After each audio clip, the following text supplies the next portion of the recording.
2024 లేదా 25లో డిగ్రీ లేదా బీటెక్ చదివారా? సాఫ్ట్‌వేర్ జాబ్ కోసం ఎదురు చూస్తున్నారా? అయితే కోడ్ జ్ఞాన్ 100 డేస్ కోర్సులో చేరండి, జాబ్ సాధించండి.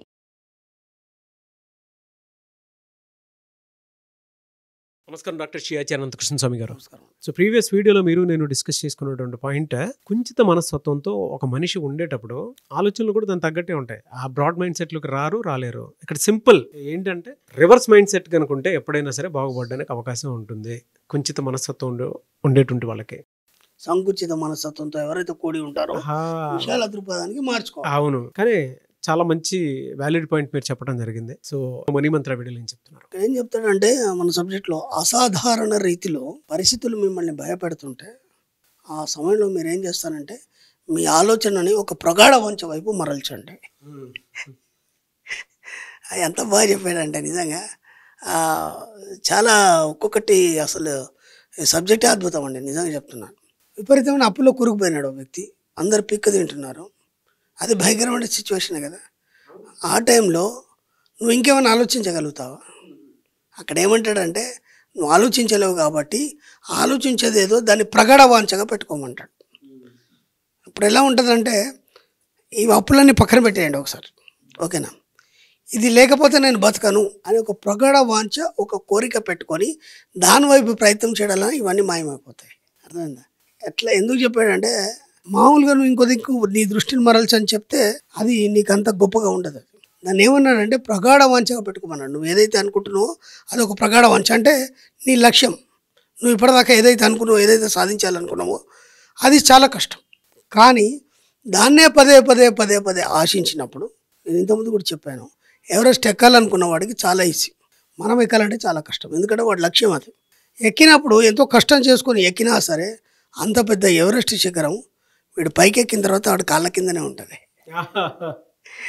అవునా కదా? ఇప్పుడు దానిపైన వాడు ఉంటాడు, వాడు కాళ్ళ కింద ఎవరెస్ట్ శిఖరం ఉంటుంది. కాబట్టి వాడు ప్రగాఢ వంచగా పెట్టుకున్నాడు కాబట్టి ఎలాంటి సిచ్యువేషన్లు అయినా సరే దాన్ని ఎక్కగలిగాడు. అలాగే ఈ ప్రగాఢ వంచ పెట్టుకున్నావు కాబట్టి ఈ పరిస్థితులన్నీ పక్కకి వెళ్ళిపోయి నువ్వు కోరుకున్నది అయితే అది మాత్రమే సాధిస్తావు. ఇది ఎంతవరకు సాధ్యమవుతుంది? దీని మీద చాలాసార్లు తర్జనభర్జనలు జరిగినాయి. చాలామంది కూడా నాతో డిస్కస్ చేస్తారు. ఈ సిచ్యువేషన్లో ఎలా ఆలోచించగలుగుతాం మనం, ఓకేనా? నేను దీని మీద ఎన్నో ఎగ్జాంపుల్స్ కూడా చెప్పాను. ఒక ఉరిశిక్ష పడింది, వారం రోజుల్లో ఆ వ్యక్తికి ఉరిశిక్ష వేస్తారు. ఒక ఖైదీ ఉన్నాడు, ఆ ఖైదీకి చెప్పేశారు, డిసైడ్ చేశారు ఈ వారంలో, వచ్చే వారం ఆదివారం నుండి నీకు ఉరిశిక్ష పడుతుంది. అన్న తర్వాత ఏం ఆలోచిస్తాడు ఆ ఖైదీ? ఏం ఆలోచిస్తాడు? కొంత యాంగ్జైటీ ఉంటుంది. ఇంకేం ఆలోచిస్తాడు? కలుస్తానా లేదా, ఇప్పుడు దీని నుంచి నేను ఎలా బయటపడాలి, ఎవరు బయటపడేస్తారు? ఆలోచనతో సతమతం అవుతూ రోజు మెంటల్గా డిజార్డర్ మారిపోయి ఒక వీక్నెస్ అనేది వస్తుంది. అట్లాంటి పరిస్థితుల్లో కూడా దాన్ని పక్కన పెట్టేసి నేను బయటకు వచ్చి వ్యాపారం చేస్తాను, కోట్లు సంపాదిస్తాను ఎవడని ఆలోచిస్తాడా? ఆలోచించి రెండో ప్రపంచ యుద్ధంలో అదే జరిగింది. ఒక ఖైదీ ఉన్నాడు, ఆ ఖైదీని ఖైదీ చేశారు. ఖైదీ చేసిన తర్వాత చెప్పారు అతనికి నెక్స్ట్ వీక్ నీకు ఊరేస్తారని చెప్పేసి. ప్రగాఢ వాంఛ అయింది, ఊరేస్తారనేది కాదు, నేను బయటకు వచ్చి కోట్ల రూపాయలు వ్యాపారం చేస్తానని ప్రగాఢ వాంఛ. అర్థమైందా? ఆ ప్రగాఢ వాంఛ ఏం చేసింది? వాడు చౌబాయాన్ని తప్పించేసింది. పదే అఫర్మేషన్ చేస్తాను, నేను బయటికి వెళ్తున్నాను, బయటికి వెళ్ళేసి నేను ఇక్కడ నుంచి బయటికి వెళ్ళిపోయి బ్రహ్మాండంగా పలానా సెంటర్లో నేను బ్రహ్మాండమైన వ్యాపారం చేస్తాను, కోట్లు సంపాదిస్తాను. అది కలగంటున్నాడు ఆయనకి. ఇక్కడ నేను జైల్లో ఉన్నాను, లేదంటే నన్ను ఊరేస్తారు, లేకపోతే ఇదంతా అవుతుంది, నా పరిస్థితి ఏంటి, అది కొంచెం కూడా లేదు. అందరు ఖైదీలు బాధపడుతున్నారు, ఏమో చేస్తున్నారు. ఈయన ఒంటరిగా పడుకొని కాలు మీద కాలు వేసుకొని అది ఆలోచిస్తున్నాడు, నేను ఇక్కడ నుంచి బయటపడతాను, పలానా సెంటర్లో బ్రహ్మాండమైన పెద్ద బిజినెస్ చేస్తాను అన్నట్టుగానే. మీద ఒక 2 days తర్వాత ఆ ఖైదీలకు కూరగాయలు సప్లై చేయడానికి ఒక బయట వ్యాన్ వచ్చింది.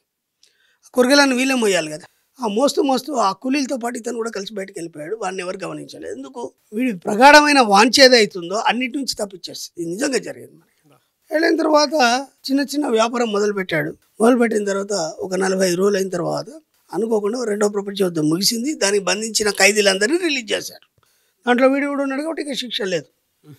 అప్పటి వరకు ఒక 6 ఏడాదిలో వీడు మంచి అక్కడ పికప్ అయిపోయి ఆ స్ట్రీట్ మొత్తం దళారీ చేసి ఆ వ్యాపారాన్ని అంతా తన హ్యాండ్ ఓవర్లో తీసుకొని ఆ మెయిన్ సెంటర్లో వాడు అన్నట్టు ఒక పెద్ద షాప్ పెట్టేసి కొన్ని 100 మందికి ఎంప్లాయ్మెంట్ ఇచ్చాడు. పెద్ద వ్యాపారవేత్త అయినాడు. ఎలా పాసిబుల్ అవుతుంది నన్ను అడుగుతారు చాలామంది. ఇంత ఈ క్రిటికల్ సిచ్యువేషన్లో మీరు డబ్బు సంపద గురించి ఆలోచించమంటారు, ఎలా ఆలోచిస్తారండి అంటారు. ప్రగాఢ వాంఛ వాడిని ఇంకా బయటికి తీసుకొచ్చిందా లేదా? నువ్వు ఆలోచించినప్పుడు నీకు అవుతుంది కదా, నువ్వు ఎందుకు ఆలోచించట్లేదు అంటే మీకు ఈ ప్రగాఢ వాంఛలు అంటూ ఏమీ లేవు, ఏది సాధించాలని కోరికలు లేవు, ఏది నువ్వు గొప్ప ధనవంతుడు కావాలి, ఉన్నతత్వాన్ని సాధించాలి, ఒక రిచర్ లైఫ్ని జీవించాలనే ఆలోచన లేవు. ఆ ఉన్న దాంట్లోనే జీవించాలి. ఈ అప్పులు ఇది కాకపోతే మళ్ళీ రేపు ఇంకో దగ్గర ఇదే ఆలోచనలు ఉన్న తర్వాత నీకు ప్రగాఢ వాంఛ ఎక్కడ ఉంది? కాబట్టి మన సబ్జెక్ట్లో ఏం చెప్తాడంటే నువ్వు దైన్య స్థితిలో ఉన్నప్పుడు నీకు అన్ని పరిస్థితులు నీకు మీద ఎప్పుడైతే దాడి చేస్తాయో అలాంటప్పుడు నువ్వు ఒక ప్రగాఢ వాంఛ వైపు నువ్వు ఆలోచించడం మొదలు పెట్టడం వల్ల వాటి నుంచి నువ్వు బయటపడవచ్చు అని చెప్పబడుతుంది. అది సాధ్యమవుతుంది అంటే అట్లా చాలా ఉన్నాయి ఎగ్జాంపుల్. మనం ఒక ఎగ్జాంపుల్ ఇంతకుముందు చెప్పింది మళ్ళీ ఒకసారి రిపీట్ చేసుకున్నాను తప్ప ఇలాంటి బోలెడ్ ఉన్నాయి. నేను కూడా చెప్తాను, నా జీవితంలో కూడా నా ఇంటర్వ్యూలో కూడా నేను ఓపెన్గా చెప్పాను. నేను ఏనాడు కూడా నా పరిస్థితుల గురించి ఆలోచించలేదు. మన ఇంటర్వ్యూ కూడా చాలా సరదాగా చేసాం చూడండి. ఎప్పుడు కూడా ఆలోచించలేదు. నాకేం కనిపిస్తుందంటే నేను ఒక ఉన్నత స్థాయిలో ఉన్నాను, నేను బాగా ఒక లగ్జరీస్ లైఫ్ జీవిస్తున్నాను, ఇవే ఆలోచనలు తప్ప ఏనాడు కూడా నేను నాకున్న పరిస్థితుల గురించి నేను ఆలోచించలేదు, కించిత్ కూడా ఆలోచించలేదు. ఎందుకు నాకెందుకు వాటి వైపు దృష్టి లేదు, ఆ సిచ్యువేషన్ వైపు దృష్టి లేదు. అవి ఎందుకు వచ్చినాయి కూడా నాకు తెలియదు. ఆ సిచ్యువేషన్లో కూడా నేను ఉన్నతత్వం గురించి ఆలోచించాను, నాకు సాధ్యమైంది. అలాంటి ఎన్నో ఎగ్జాంపుల్స్ ఉన్నాయి. అలాంటప్పుడు మీకెందుకు సాధ్యం కాదు? ఒక్కసారి ఏదైనా ఒక గట్టి ప్రగాఢ వంచి పెట్టుకొని అటువైపు ఆలోచించే ప్రయత్నం చేయండి. అది సాధించేలోపు ఇవన్నీ కనిపించకుండా పోతాయి. Really great sir. చాలా మంచి ఇది. నిజంగా ఒక మనిషికి ప్రగాఢ వాంఛ ఉన్నప్పుడు ఏమవుతుంది అని అంటే బ్యారియర్స్, నెగటివ్ బిలీఫ్ ఏదైతే ఉంటుందో టప్ టప్ టప్ పేలిపోతాయి. అది అనుభవించేటువంటి వాళ్ళకి, జీవితంలో ఎక్స్పీరియన్స్ చేసేటువంటి వాళ్ళకే తెలుస్తుంది. కింద కామెంట్ బాక్స్లో అయితే నేను అనుకోవటము వారి జీవితాల్లో ఎవరైతే ఎక్స్పీరియన్స్ చేసినటువంటి వాళ్ళు ఉంటారో, అంటే నాకు ఇది జరగబోతుంది అని నాకు ముందే తెలిసినా కూడా అవన్నీ పక్కన పెట్టి ఖాతరు చేయకుండా ఇలా సక్సెస్ అయినటువంటి సందర్భాలు ఉన్నాయని చెప్పేసి డెఫినెట్గా పెడతారు. ఎందుకు అంటే మనీ మంత్ర సబ్జెక్ట్లోకి వచ్చేసినటువంటి వాళ్ళందరూ కూడా వాళ్ళ థాట్ ఎంత బాగా షిఫ్ట్ అయిపోయి ఉంటుందంటే డబ్బు, సంపద, ఐశ్వర్యం ఇవి తప్ప వేరే వాటి మీద పొర్రపాటును కూడా. ఈ సందర్భాలు ఇంకో చిన్న ఎగ్జాంపుల్ చెప్తాను. ఒక క్లయింట్ వచ్చాడు నా దగ్గర, దాదాపు 10 కోట్ల అప్పు తీసుకొని వచ్చాడు నా దగ్గర. 10 కోట్ల అప్పు ఉందండి, నేనేం చేయాలన్నాడు.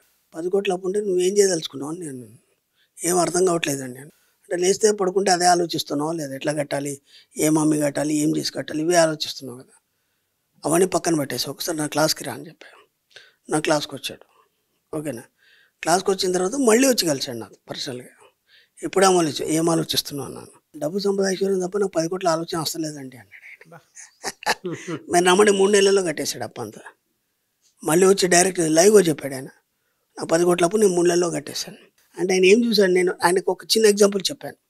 10 కోట్ల అప్పు అయింది, ఏదో మార్కెట్ ఏదో సిచ్యువేషన్ వల్ల అయిపోయింది, నీ తప్పేమన్నా ఉందా అన్నాను. లేదు, 10 కోట్ల నువ్వు లాస్ అయినా అంటే నువ్వు ఎంత వ్యాపారం చేసి ఉండాలి, కొన్ని కోట్ల వ్యాపారం చేసి ఉండాలి అంటే నీకు ఎంత నాలెడ్జ్ ఉండాలి అంటే నువ్వు పెద్ద వ్యాపారమే కదా, నీ మీద ఎంతమంది ఆధారపడి ఉండాలి. ఒక్కసారి వాళ్ళ జీవితాన్ని మైండ్లో పెట్టుకో. వాళ్ళందరికీ నేను మళ్ళీ పునర్జీవితం ఇస్తానని మైండ్లో పెట్టుకో. దాంతోపాటు నీకు నువ్వు ఎంత చాకచక్యాన్ని కలిగి ఉన్నావు, మార్కెట్ పీక్ స్టేజ్లో ఉన్నప్పుడు కూడా నువ్వు దాన్ని ఎంత హై స్టేజ్లోకి తీసుకెళ్ళావు, అవన్నీ ఒకసారి మైండ్లో తెచ్చుకో. అంటే నీకున్న ఎనర్జీ ప్రపంచంలో ఎవరికి లేదు, కాకపోతే ఈ సిచ్యువేషన్లో పడి నువ్వు మర్చిపోయినావు. ఒక్కసారి దాన్ని మళ్ళీ నువ్వు రీఛార్జ్ చేసుకో అన్నాను. అంతే ఆయన చేసింది, అంత కూడా కొత్తగా ఏం లేదు, అయిపోయింది. కాబట్టి అయిపోయిన వాటి గురించి ఆలోచించకుండా నువ్వు కొత్తగా ఎప్పుడైతే ఆలోచిస్తావో అప్పుడు నువ్వు అనుకునే అన్ని సాధిస్తావు. గ్రేట్ అండి. Thank you so much doctor Shri Krishnaswamy గారు. Thank you. సుమన్ టీవీలో మీ పర్సనల్ అండ్ బిజినెస్ ప్రమోషన్స్ కోసం కింది నెంబర్కి కాంటాక్ట్ చేయండి.